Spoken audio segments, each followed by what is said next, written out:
Buenos días a todos, Dios les bendiga. La gracia del Señor Jesucristo y el amor del Padre y la comunión del Espíritu Santo esté con todos nosotros.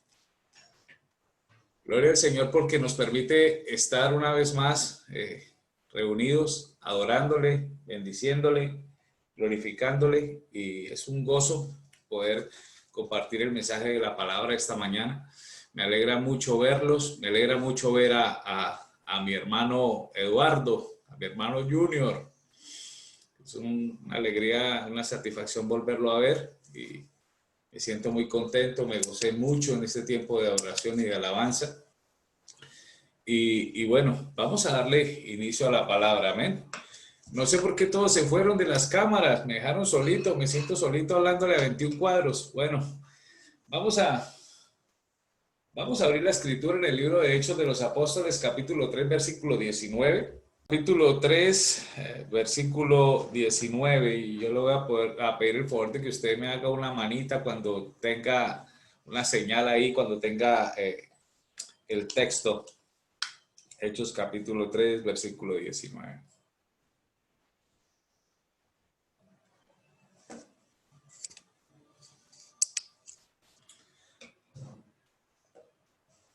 Todos ahí, por favor, háganme una seña donde yo pueda darme cuenta que usted está ahí en la escritura, porque vamos a tratar de meternos en la escritura. Gloria al Señor. Vamos a leer la palabra de Dios en el nombre del Padre, del Hijo y del Espíritu Santo. Dice la escritura de la siguiente manera: así que arrepentidos y convertidos, para que sean borrados vuestros pecados, para que vengan de la presencia del Señor tiempos de refrigerio. Padre, te damos muchas gracias en esta mañana por tu palabra, Señor. Tu palabra es fuente de vida, tu palabra es fuente de luz, tu palabra nos guía, tu palabra nos acerca a ti. Lejos de tu palabra no queremos estar, pero es de gran importancia, Señor, que podamos comprender que tu palabra es fuente rectora y quien guía nuestros pasos, nuestro caminar, nuestro avanzar. No queremos retroceder, Señor. Queremos avanzar, Padre. Gracias te damos, Señor. Guíanos por sendas de rectitud a través de tu palabra. Corrígenos, aliéntanos, pero también disciplínanos, Señor, cuando estemos necesitando a través de tu palabra esa disciplina. Gracias en el nombre de Jesucristo nuestro Señor. Amén y amén. Bueno, pues vamos a abordar un tema con respecto al arrepentimiento, con respecto a la conversión verdadera. Y usted dirá, pastor, pero si es que yo estoy convertido hace 10 años, 15 años, 20 años, yo me convertí hace 2 años, llevo 3 años siguiendo al Señor, quizás llevo 40 años en el Evangelio, ¿de qué me va a hablar usted nuevo hoy? No, pues no es una novedad, es algo que siempre ha estado escrito, que siempre nos ha dirigido, que siempre nos ha mostrado el Señor por donde debemos caminar, pero que a veces se nos olvida. Y podríamos decir acerca de la salvación, del hecho de que Cristo nos ha hecho salvos, pero muchos simplemente confiesan su salvación sin realmente estar segura de ella, sin realmente tener la capacidad o el raciocinio de darse cuenta de lo que es una salvación tan grande. A veces hablamos y no entendemos, a veces nos pasa lo de los periquitos, lo de las cotorras. Repetimos lo que se dice en un altar, repetimos lo que por tantas generaciones muchas personas nos han dicho, y eso se ha convertido en una tradición. A veces vamos en contra de las tradiciones y criticamos a la iglesia tradicional o a la iglesia católica porque están llenos de tradiciones y de ritos, pero la iglesia cristiana no es la excepción. Se ha llenado y se ha paganizado y se ha llenado de ritos que nada tienen que ver con la palabra de Dios. Y muchos de esos ritos simplemente alejan nuestra percepción correcta de lo que debemos hacer conforme a un verdadero arrepentimiento. Realmente la palabra arrepentimiento tiene como connotación una corrección o una enmienda. Cuando un pintor está dibujando o está plasmando su obra en un lienzo y algo le queda mal, o simplemente no porque algo le quede mal, sino porque quiere darle otro tipo de escena o de matiz a ese cuadro. Entonces él enmienda lo que hizo primero y lo tapa, eliminando por completo la primera figura o la primera idea que tenía en su cabeza para plasmar en la obra. Somos todos nosotros pintores de nuestra propia vida, somos todos nosotros arquitectos de nuestra propia vida.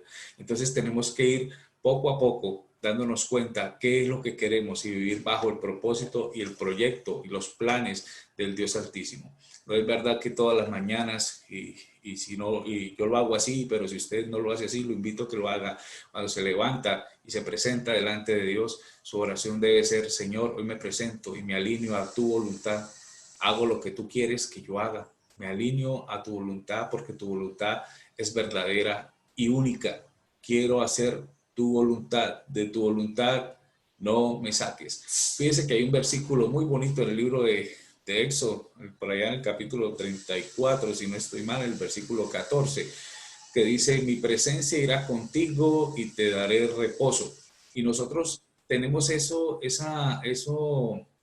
metido en nuestra cabeza, que queremos que Dios esté con nosotros todos los días de nuestra vida y sobre todo que nos dé reposo. Pero un versículo anterior a ese, el versículo inmediatamente anterior, nos dice que Moisés le dijo: Señor, muéstrame tu camino, guíame por tu verdad. Y es necesario que nosotros estemos guiados por la verdad de Jesucristo. Amén. Entonces, para empezar, así que arrepentidos y convertidos, dice el apóstol Pedro, para que sean borrados vuestros pecados, para que vengan de la presencia del Señor tiempos de refrigerio. Queremos que Dios esté con nosotros, queremos que Dios nos impulse, pero muchos de nosotros o muchas personas que van a las iglesias cristianas simplemente no tienen un arrepentimiento, no tienen una convicción realmente de lo que Cristo ha hecho en sus vidas. Simplemente porque no se dan a la tarea de estudiar, simplemente porque no se dan a la tarea de tomarse un tiempo para sí mismos y para con Dios, para darse cuenta de lo que en la palabra existe. Muchas personas conozco que saben versículos de la Biblia, cualquier cantidad, y se lo saben con citas exactas, y llegamos al punto de que nos hemos vuelto degustadores de la palabra de una manera impresionante, pero no nos damos cuenta para qué nos sirven todos esos versículos bíblicos. Simplemente los tenemos ahí y creemos que eso nos va a ayudar para nuestra salvación. Muchas personas van a las iglesias cristianas y no son salvas. Muchas personas llevan 20 y 30 años en el evangelio pensando que son salvos y teniendo una medida de rectitud en su corazón,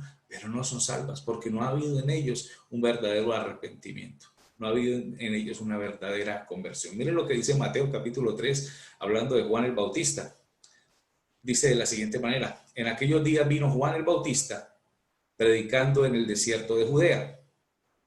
Cuando la Biblia nos habla de desierto, nos habla de un lugar árido donde no encontramos absolutamente nada. Por eso se llama desierto, donde no hay sino aire caliente y aridez, desolación. Quizás así están las vidas de muchas personas, cristianos o no cristianos. Y tú dirás: a veces es complicada la situación, pastor, porque esta palabra parece que no fuera para mí.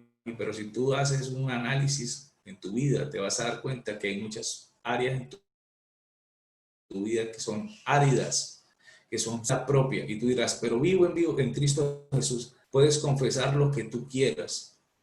Esto no se trata de una confesión positiva. Esto se trata de un análisis real en la vida del creyente. El creyente debe analizarse todos los días de su vida, todos los días. Porque si nosotros no nos analizamos día con día, no pedimos perdón día con día, no nos arrepentimos día con día, entonces nuestra conversión no es genuina, no es legítima. Simplemente un día hicimos una oración. Mira, he visto muchas personas pasar delante del altar y hacer la oración llamada oración de fe, que realmente se llama la oración del penitente o la oración del convertido o del nuevo nacido. Pero muchas veces se queda en una oración que no entienden y piensan que Dios va a empezar a obrar en la vida de esa persona simplemente porque la persona repitió 3 o 4 palabras que son claves. Eso se llama magia y se llama sortilegio. Ojo con eso.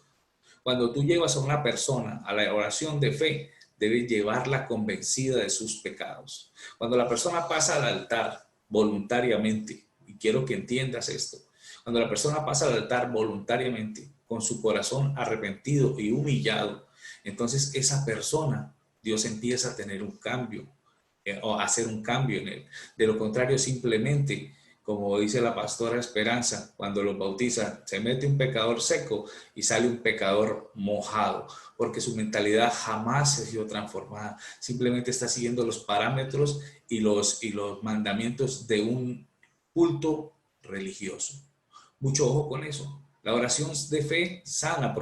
¿Por qué? Porque la oración de fe es la oración de arrepentimiento, de humillación. Pero para que haya validez en esa oración debe haber humillación y debe haber arrepentimiento. Hay muchas palabras que se dicen y se quedan en el aire. Podemos ver mucha gente que pasa a los altares y simplemente nunca se ha arrepentido de sus delitos y pecados. La Biblia dice, por sus frutos los conoceréis. Y nos vamos a dar cuenta que llevan 30 años en el Evangelio y el fruto de arrepentimiento ni siquiera está en su corazón, el cual es el primer fruto que debe dar un nuevo convertido, fruto de arrepentimiento. Luego, después de eso, viene el fruto del Espíritu Santo. Y si el cristiano realmente ha sido nacido de nuevo, transformado de nuevo, entonces el fruto del Espíritu Santo crecerá al 30, al 60 y al 100 por uno. Cuando la Biblia dice al 30, al 60 y al 100 por uno, nos damos cuenta de que el crecimiento del cristiano es progresivo. Progresivo. Diga ahí en su corazón, diga ahí en su casa, progresivo. No llega de una vez. Lastimosamente nosotros los cristianos tenemos un corazón tan grande que vemos una persona que hoy recibió al Señor en su corazón con arrepentimiento y nosotros lo cobijamos como si fuera un veterano de la fe. Y resulta que nunca se alcanza a vislumbrar lo que esa persona puede llegar a alcanzar o puede llegar a fallar. Simplemente debemos dar un trato diferente y especial.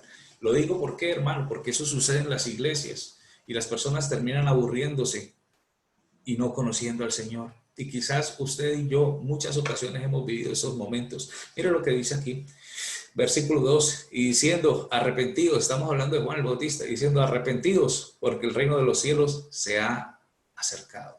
¿Cómo es posible que Juan el Bautista empiece a predicar lo que le había sido dado y lo que el profeta Isaías había dicho, que el profeta Elías cuando viniera tendría que decirlo? Arrepentidos porque el reino de los cielos se ha acercado. Siempre que Juan el Bautista predicaba, o siempre que Jesús predicaba, o siempre que Pablo predicaba, llamaban al arrepentimiento bajo una consigna: el reino de los cielos se ha acercado. Vemos a Jesús continuamente predicando en parábolas acerca de con qué os compararé el reino de los cielos, con qué os enseñaré el reino de Dios.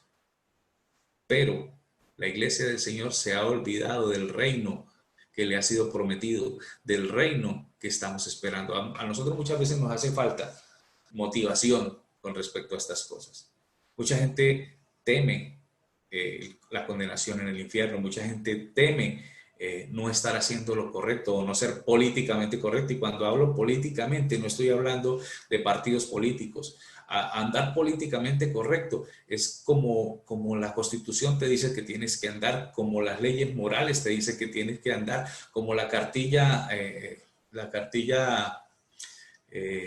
se me olvida el nombre, que con la que enseñaban a nuestros abuelos, que era el ente rector, la urbanidad de Carreño, de cómo debes andar, de cómo debes comer, de cómo debes sentarte a la mesa, si tú no haces esas cosas, entonces eres políticamente incorrecto. Lo que hay alrededor tuyo es incorrecto. Entonces, no importa cuán políticamente correcto seas, lo realmente importante es que seas un nacido de nuevo. Y aquí es donde viene el meollo del asunto, mis amados hermanos.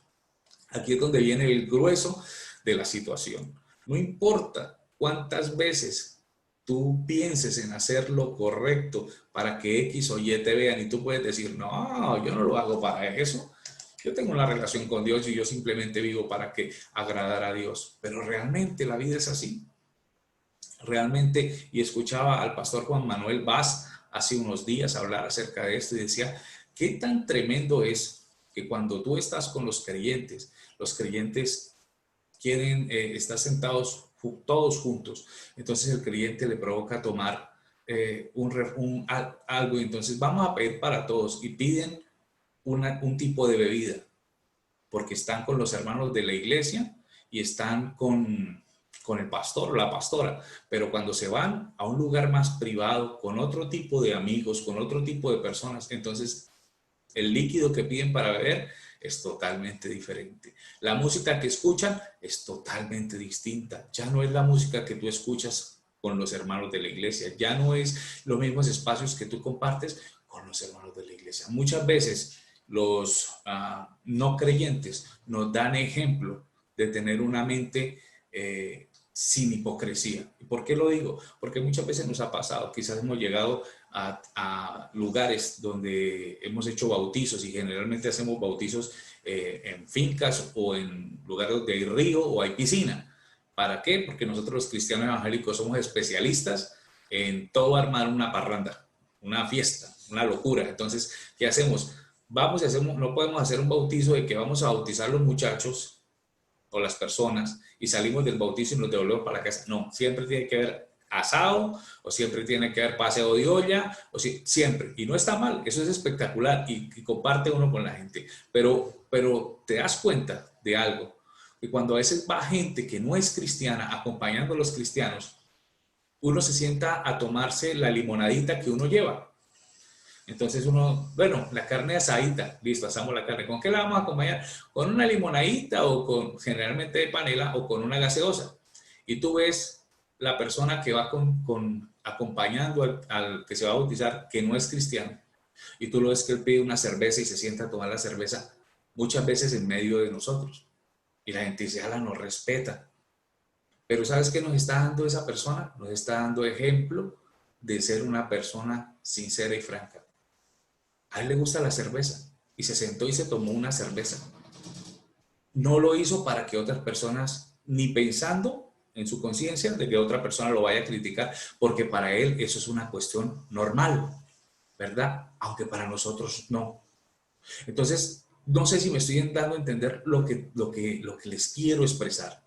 Muchos de nosotros, y cuando yo digo muchos de nosotros, es porque me incluyo, para ser políticamente correcto, me incluyo gramaticalmente correcto, me incluyo, hermanos, muchos de nosotros simplemente hacemos una cosa mientras están nuestros hermanos, pero en nuestras casas somos otras cosas, con nuestros amigos somos otras cosas, nuestras vidas se han convertido en algo totalmente religioso. En la iglesia somos una cosa, en la casa somos otra cosa, en otro lugar somos otra cosa. O no es verdad que te vas para una fiesta y no eres capaz de mantener los estribos. Te invitan a un matrimonio y te ofrecen de beber y tú te sientas a beber. ¿Por qué no está el pastor? No. Yo tenía unos amigos que ellos salían de jugar fútbol y se iban a tomar cerveza. Iban a una iglesia cristiana. Y algún día alguien les dijo, viene el pastor, ustedes se hubieran dado cuenta de la reacción de los dos tipos, quedaron. Y entonces uno dice, son cristianos, han nacido de nuevo, tienen un compromiso real con Dios, su mentalidad ha sido transformada, su corazón ha sido transformado realmente, o simplemente nos hemos vuelto religiosos y nuestra manera de vivir se ha convertido en una manera farisaica y religiosa. La religión es algo que Carlos Marx dijo que era el opio del pueblo, y yo lo creo. Yo creo que la religión es el opio del pueblo. Yo creo que la religión daña a las personas. La religión enseña a taparse con mentiras. Cuando tú eres un nuevo nacido, ya empiezas a ser parte del reino de Dios. Pastor, yo nací hace 30 años. Todos los días, hermano, todos los días tengo que hacerme un autoanálisis y mirar en mi vida si estoy arrepentido, si he enmendado lo que no quería hacer, si eso ha sido una realidad, si no el proceso de mi vida se ha venido estancando día con día y ya no hay arrepentimiento en mí. ¿Sabes lo que dice la carta de Juan? Dice, el que es de Dios no peca. Y yo quiero hacer una pregunta y quiero que usted la conteste en su corazón realmente. ¿Usted peca?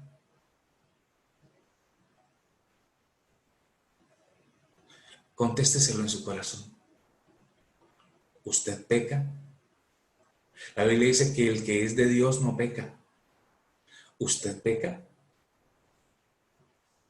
¡Wow! Qué tremendo impacto tiene esa palabra. ¿Sabes qué dice la Escritura? El que es de Dios no peca.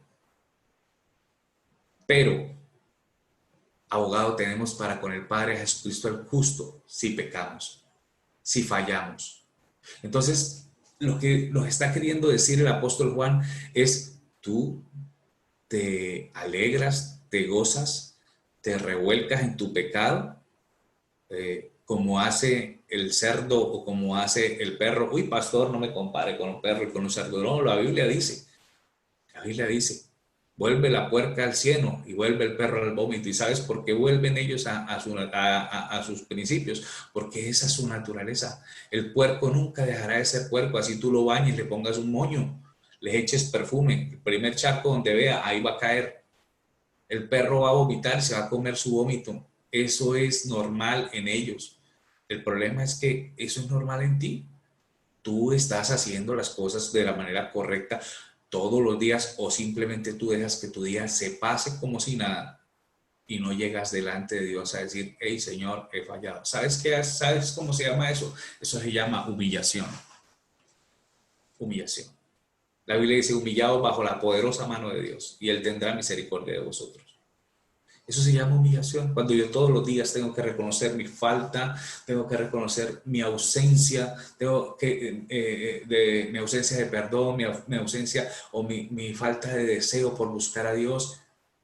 Todas estas cosas, hermano, la Biblia nos las enseña en un día a día. Quiero que vayas a Mateo capítulo 23.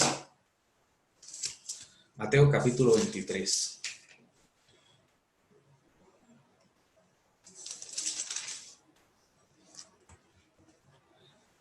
Mira lo que dice la Escritura, hermano.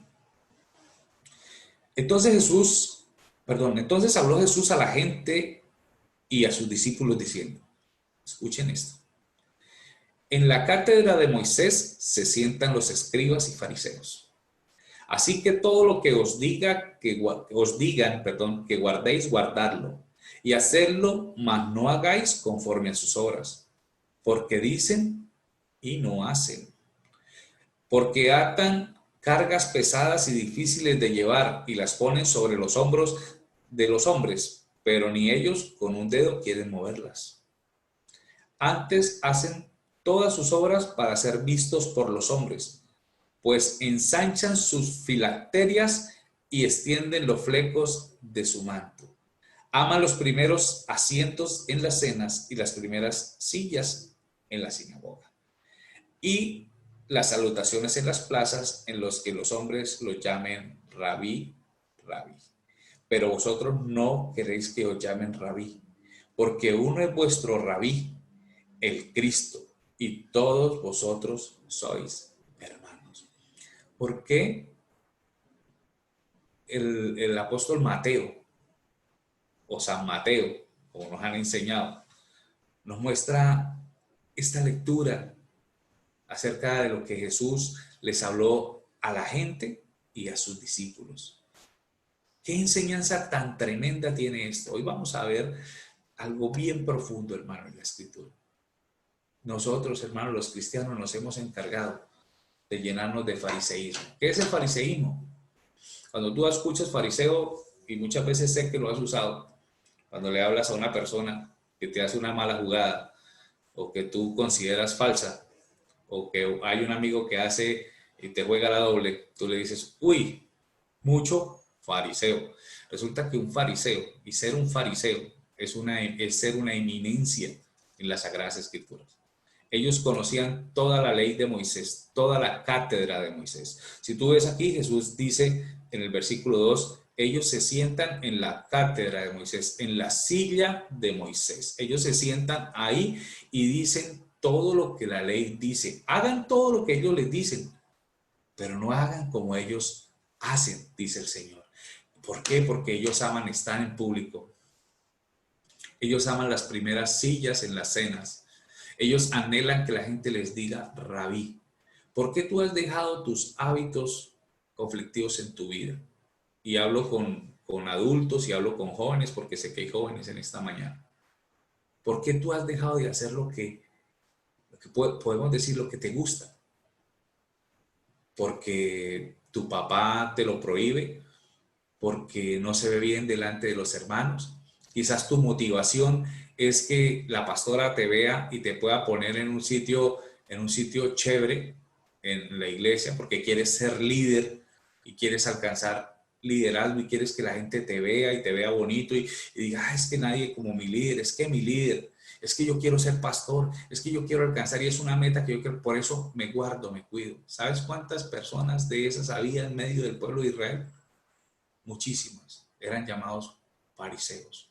Encontramos en el libro de Juan en el capítulo 3 un fariseo importante llamado Nicodemo, doctor de la ley. Eso significa un fariseo. No era cualquier perico de los palotes. Era un hombre que sabía muchísimo más que cualquier otra persona del pueblo. Se daban a la par con el sumo sacerdote. Eran personas de mucha eminencia, de mucho conocimiento bíblico. Y Jesús les dice, mire, no hagan como ellos.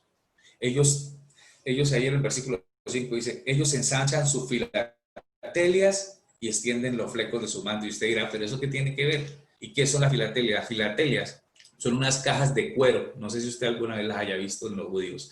Son unas cajas de cuero en donde está fragmentos de la Torá. Eso lo encontramos en Deuteronomio capítulo 6, versículo 8. Vamos a echarle una miradita rapidito. Deuteronomio 6, 8. Dice de la siguiente manera. Y atarás como señal en tu mano y estarán como frontales entre tus ojos y escribirás en los postes de tu casa y en tus puertas. ¿Qué? La palabra del Señor, la Torá. Entonces ellos tienen fragmentos de la Torá muy pequeñitos, cuadraditos muy pequeñitos, en donde están los mandamientos de la Torá y los meten en una cajita de cuero. Y esta cajita tiene un cordón de cuero y ellos se amarran la cajita. Fíjense que el texto dice que entre tus ojos y se la amarran acá cuando van a orar y se la amarran en su brazo. Eso significa que ellos tienen presente la Torá. Entonces, dice Jesús, ellos hacen más grandes sus filatelias, o sea, para que se vean muchísimo más grandes, para que la gente las pueda ver. Y los flecos de su manto los extienden. ¿Pero por qué tienen que ver los flecos del manto? Vamos a verlo, eso está en Números, capítulo 15, versículo 37. Quiero que lo busque junto conmigo porque es importante, es relevante.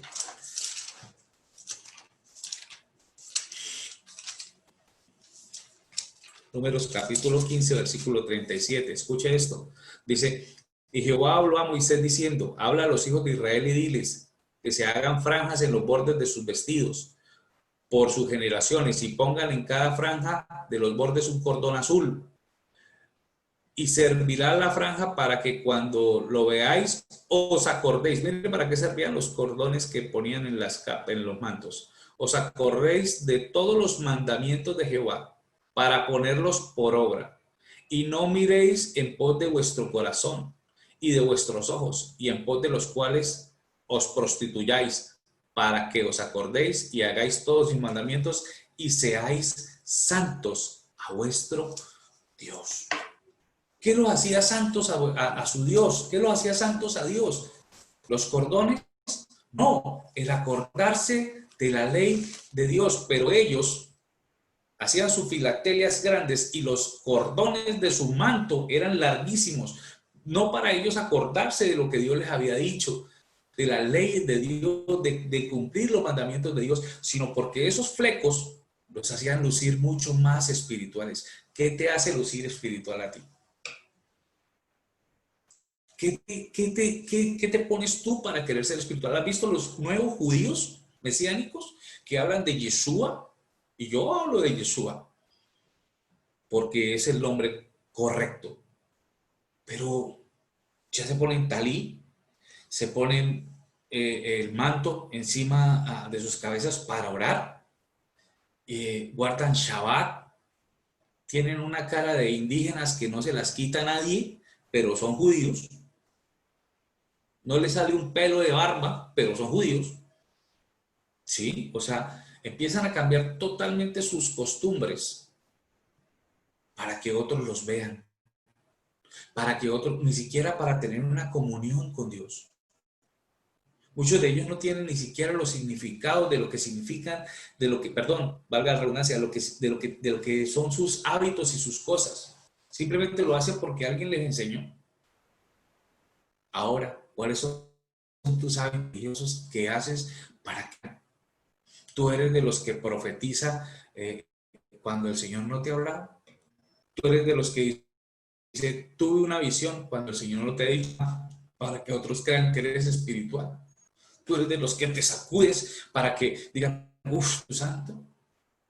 Entonces, ¿qué estás mostrando tú? Eres una persona franca en tu vida. Aquí el Espíritu Santo nos muestra a través de esta enseñanza, a través de los flecos, de la filatelia que usaban, cómo eran personas que podían tener todo el conocimiento, que podían tener toda la ley de Moisés sobre sus hombros, que podían tener todo el prestigio por Cristo de los hombres. Eso es lo que tú quieres. ¿Quieres ser pastor para que la gente te vea? ¿Quieres ser ministro de alabanza porque es un puesto visible?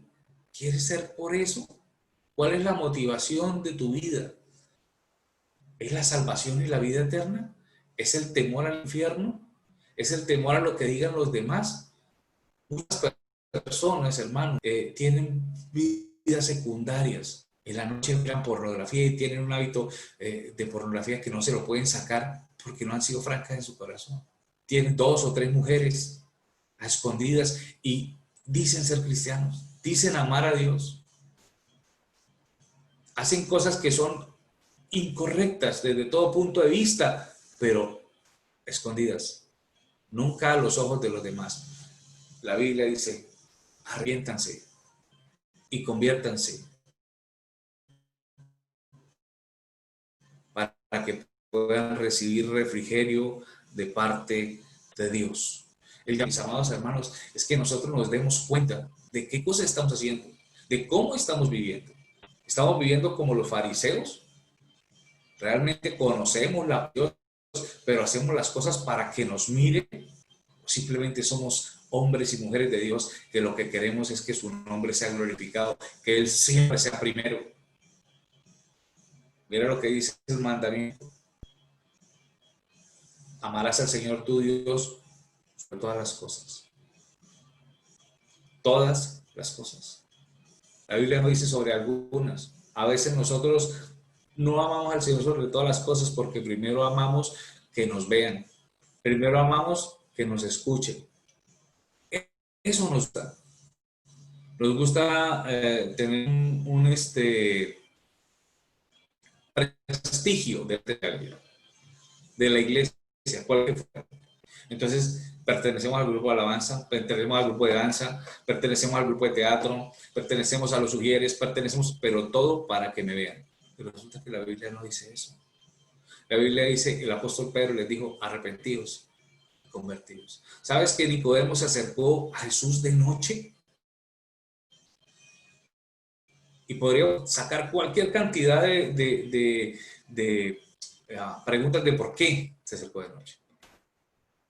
Pero él se acerca de noche y le dice, maestro, sabemos que vienes de Dios porque nadie puede hacer estas cosas si Dios no está con él. ¿Qué debo hacer para heredar la vida eterna? Fíjese la motivación de Nicodemo. Nicodemo no estaba pensando en qué debo hacer para llegar a alcanzar un sacerdote, porque ya estaba cerca del sumo sacerdote. Era un fariseo cercano, rico. Y si tú no te has dado cuenta de la vida de Nicodemo, te invito a que la estudies. Nicodemo pidió el cuerpo con José de Arimatea y los bálsamos y lo que le pusieron a Jesús en su sepulcro, las hojas aromáticas con las que los envolvieron para meterlo al sepulcro. ¿Quién crees que la pagó? Nicodemo. Nicodemo era un hombre adinerado, rico, y hacía parte del grupo élite religioso de la época. Y él se acerca a Jesús. Se acerca para perder la credibilidad que otros tenían en él, porque todos lo habían visto, pero él tenía en su corazón el deseo de hacer las cosas correctas, el deseo de hacer las cosas bien, hermanos. Y le dice, Señor, ¿qué he de hacer para heredar la vida eterna? El Señor todo el tiempo predicó acerca del reino de los cielos. Todo el tiempo, Juan predicó todo el tiempo. ¿Y tú, cuál es tu motivación? Él le dice, tú tienes que nacer de nuevo. ¿Cómo puedo nacer de nuevo siendo viejo? ¿Puedo entrar al vientre de mi madre? Nace del agua y del espíritu. Y Nicodemo entendió. Tanto entendió que lo siguió. Y como les digo, hizo parte de las personas que lo ayudó a entrar, que lo ayudó a arreglar en el sepulcro. Porque su motivación ya no era el Sanedrín. Su motivación ya no era ser un maestro, un rabí en Israel. Su motivación era Jesucristo. Y se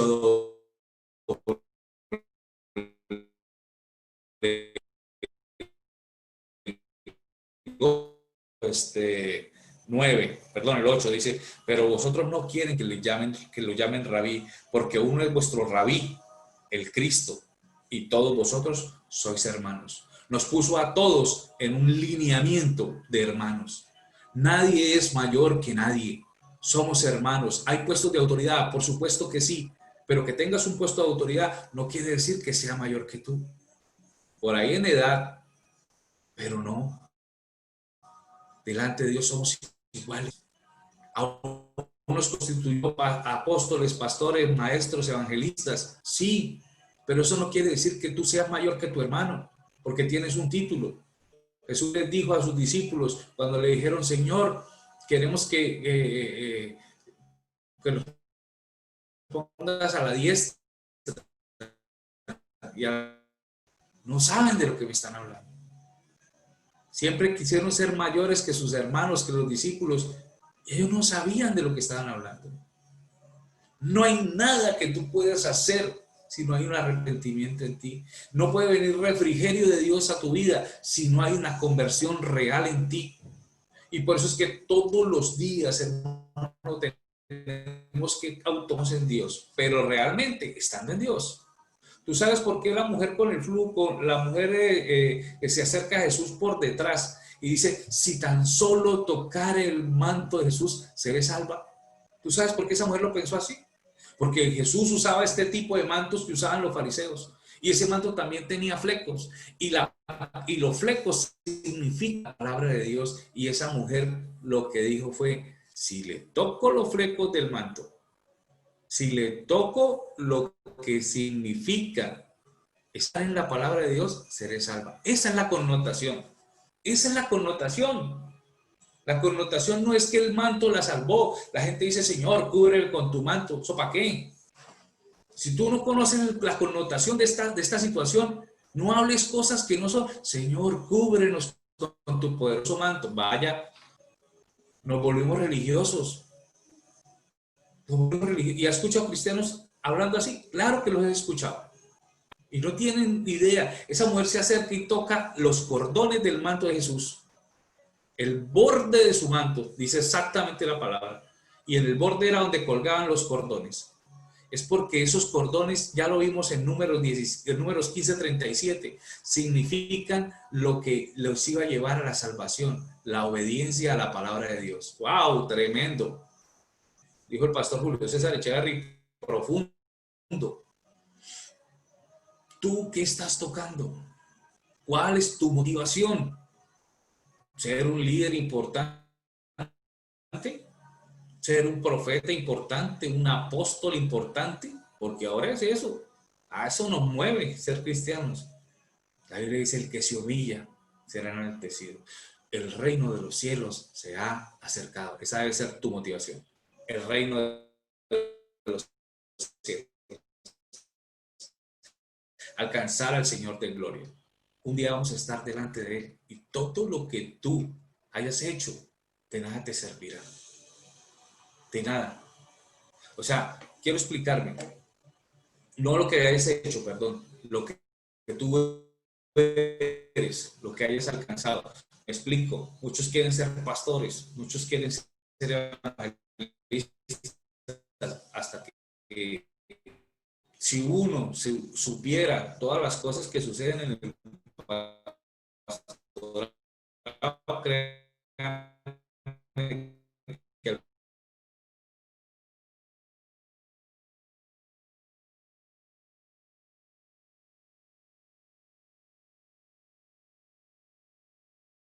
etapas.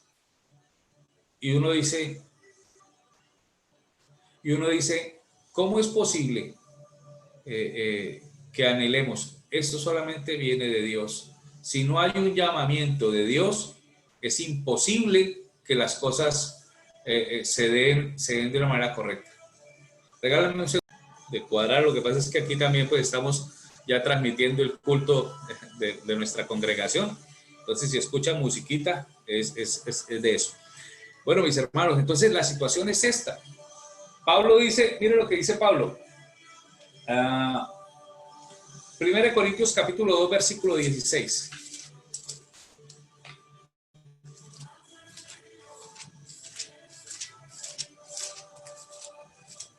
Gloria al Señor.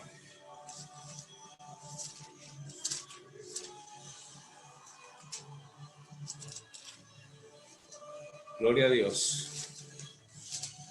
1 Corintios capítulo 2, versículo 16. Dice de la siguiente manera. ¿Quién conoció la mente del Señor? ¿Quién instruirá? Nosotros tenemos la mente de Cristo. Nosotros pensamos, o muchos cristianos piensan, que tener la mente de Cristo hoy voy a tener un examen, lo voy a pasar porque tengo la mente de Cristo. Un momento. Eso no es tener la mente de Cristo. Tener la mente de Cristo es pensar como Cristo pensó. Tener la mentalidad, es lo que quería decir Pablo. Y la mentalidad de Cristo era: arrepiéntanse para que alcancen la vida eterna. Conviértanse para que sean dignos de alcanzar las grandes promesas de Dios. Esa es la mentalidad de Cristo. Cristo les decía: ¿a qué voy a comparar el reino de los cielos? ¿A un grano de mostaza? ¿A un tesoro escondido? ¿A una perla de gran precio? ¿A una semilla que fue sembrada en diferentes tierras? ¿A qué compararé el reino de los? Esa era la mentalidad de Cristo. Esa es la mentalidad de Cristo. El arrepentimiento de pecados para que ustedes y yo podamos entender que debemos alcanzar la vida eterna a través de Él. Esa es la mentalidad de Cristo. No es, ay, sí, Señor, yo hoy tengo un examen, yo tengo la mente de Cristo, me lo puedo aprender todo, me lo puedo aprender todo. No, no es eso. La mentalidad de Cristo es pensar como Cristo pensó. Pablo decía: sean imitadores de mí, como yo soy imitador de Cristo. Esa es la mentalidad de Cristo. Mire lo que dice Romanos capítulo 12. Gloria al Señor. Ya vamos dando, hermano. Romanos capítulo 12.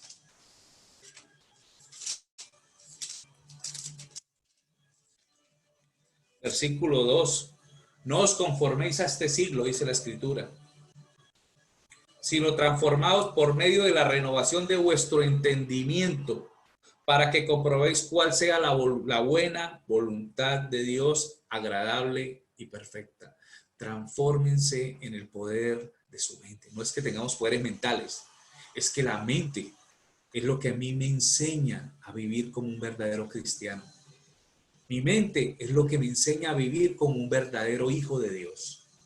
Yo tengo que, ¿y cómo yo nutro mi mente? ¿Cómo nutro? A través de la Escritura. Entonces estás en el bocado. Si no quieres leer la Escritura, no te va a llegar las cosas como varita mágica de revelación. No te va a llegar así. Debes esforzarte y ser valiente. aprender de lo que Cristo dijo. Por eso es que hoy día se levanta cualquier mamarracho, perdónenme la expresión, a decir cualquier sandez y la gente le cree. Por ahí se levantó este señor Guillermo Maldonado con un traje todo viejo, todo feo, roto, y dijo: ¿quién quiere mi bendición? Y la gente decía: no, no, pero ¿cómo puedo bendecir yo a la gente viviendo en harapos? Yo tengo que bendecir a la gente bien. Y se quitó eso y se dejó un traje como de $5,000. Dijo: ahora sí, ¿quién quiere mi bendición? Y todo el mundo, amén. No, hermano, Jesús no andaba con un traje de $5,000. Juan no andaba sino con un traje de piel de camello y comía miel silvestre y langostas. Y así bendijo mucha gente. La bendición no viene por tener, hermano. La bendición viene por conocer a Dios, por conocer su palabra y cumplirla. Mira lo que dice Filipenses capítulo 3, versículo del 7 al 8. Y con este versículo terminamos. Capítulo 3, del 7 al 8. Cuantas cosas eran para mí ganancia, dice el apóstol Pablo, las he tenido como pérdida por amor de Cristo. Aún no estimas como pérdida por la excelencia del conocimiento de Cristo, no por la excelencia del conocimiento de las cosas mundanas, no por la excelencia del conocimiento de Cristo, mi Señor, por el amor del cual he perdido y lo tengo por basura para ganar a Cristo. ¿Sabe cuál es la palabra que traduce basura aquí? Es estiércol. Y el apóstol Pablo era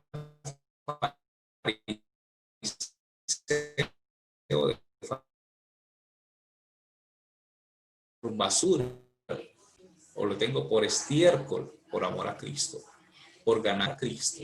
Y nosotros, en nuestra motivación es Cristo realmente, o nuestra motivación simplemente es que nos vean bonitos, nos vean como líderes en la iglesia, como pastores, nos vean como personas de eminencia, o simplemente para que no me vean pecar. Decía el pastor Juan Manuel Vaz: tú que eres padre de familia, puedes decir: mis hijos son salvos, mis hijos no consumen droga, mis hijos no toman, mis hijos no fuman, no mujerean, mis hijos no ven porno, mis hijos no escuchan música mundana. Y así hay mucha gente que cuida a sus hijos, y eso está muy bien, y les enseña principios, eso está muy bien. Enseñó a sus hijos a ser políticamente correctos, pero su corazón, ¿dónde está?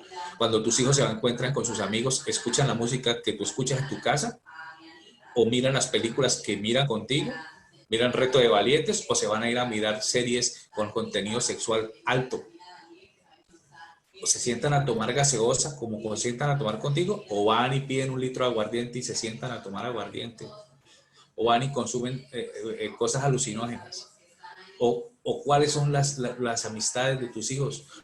O si será que tú puedes hacer una prueba de decir: no, yo mando a mi hijo un mes a un campamento del colegio y sé que mi hijo se va a comportar realmente bien y va a hacer las cosas porque tiene una relación con Dios, porque realmente se ha acogido. Fíjate que no va a llegar refrigerio a ti si no hay conversión. Lo leímos en Hechos capítulo 3, versículo 19. Entonces, hermano, cuando tú estás en tu trabajo con tus amigos, ¿hablan lo mismo que hablan en la iglesia o con tu esposa en tu casa? ¿O simplemente llevas una doble vida? El mensaje y la conclusión de este mensaje es la conclusión que dio Salomón: teme a Dios, apártate del mal, conviértete realmente de tus malos caminos, deja que el Espíritu Santo transforme tu corazón y empieza a dar fruto al 30, al 60 y al 100 por uno. No te congregues porque le tengas miedo al infierno. No busques a Dios porque le tengas miedo al infierno. Búscalo porque Él te ama y quiere tener una relación contigo, porque Él quiere mostrarte lo grande y lo maravilloso que puede ser contigo, las grandes bendiciones que puede darte todos los días de tu vida, y que te alcanzarán todas estas bendiciones si escuchares la voz de Dios. Y el tiempo futuro, la vida es eterna. Y no que el cristiano no tenga que sufrir, el cristiano puede sufrir, y puede sufrir calamidades, y puede sufrir enfermedades. Una hermana me dijo: a nosotros no, los cristianos no nos pega el COVID. Yo le dije: cuidado con eso, porque hay cristianos que mueren de COVID, hay cristianos que mueren de cáncer, hay cristianos que son pobres. El que el Señor esté con nosotros no quiere decir que esas cosas no nos van a llegar, nos pueden llegar. Todo está bajo el propósito de Dios. Oiga esto: y si Dios no está trabajando ahí, Dios lo ha permitido. Las que están en mi mano, nadie las arrebatará, nadie. Lo que nosotros estamos viendo en este sistema es algo que se va a agotar tarde que temprano. Y Dios mismo lo dijo. Y es tan que Dios en tan control de nuestra vida que Él dijo es necesario que todos los hombres mueran una vez y después el juicio. O sea que todos los seres humanos deben pasar por el umbral de la muerte. Luego el apóstol Pablo dice, bueno, tengo un misterio, no todos moriremos, otros seremos arrebatados. Pero el destino de los seres humanos es que abandonen este cuerpo. Entonces, si la persona se enferma, hace parte del proceso de Dios que Dios ya ha escogido. Si la persona muere, hace parte del proceso de Dios. Pero nosotros los seres humanos no lo entendemos porque a nosotros simplemente nuestra esperanza y nuestra convicción y nuestra mente y nuestra dirección está en esto, en los miembros, en el cuerpo y lo que podamos hacer en el cuerpo. Y Dios dice no. Dios dice no. Hay una eternidad para ti. ¿Te estás preparando para la eternidad? ¿Te convertiste para la eternidad o te convertiste para que la gente te mire? ¿Para qué estás convertido? Hay gente que simplemente conoce la escritura, dice el hermano Juan Manuel, dice, convencidos pero no convertidos. Creen que es la verdad, pero su corazón no la sigue. Así les pasaba a los fariseos. Estaban convencidos de que ellos tenían la verdad, pero no hacían la verdad. Entonces, hermanos, en esta mañana, la invitación es a que todos los días meditemos en el Señor y tengamos un tiempo y digamos realmente esto es lo que estoy haciendo. Señor, ayúdame, no quiero seguir así. O simplemente, hermano, no sigas jugando con tu vida. Haz un pare, detente ahí. No sigas llevando a otros pensando que lo que tú estás llevando es el evangelio y estás llevando, eso es una religión. Amén. Entonces, eso es lo que quiero enseñarles en esta mañana. Eso es lo que les Espíritu Santo de un corazón realmente humillado todos los días. Y el Señor nos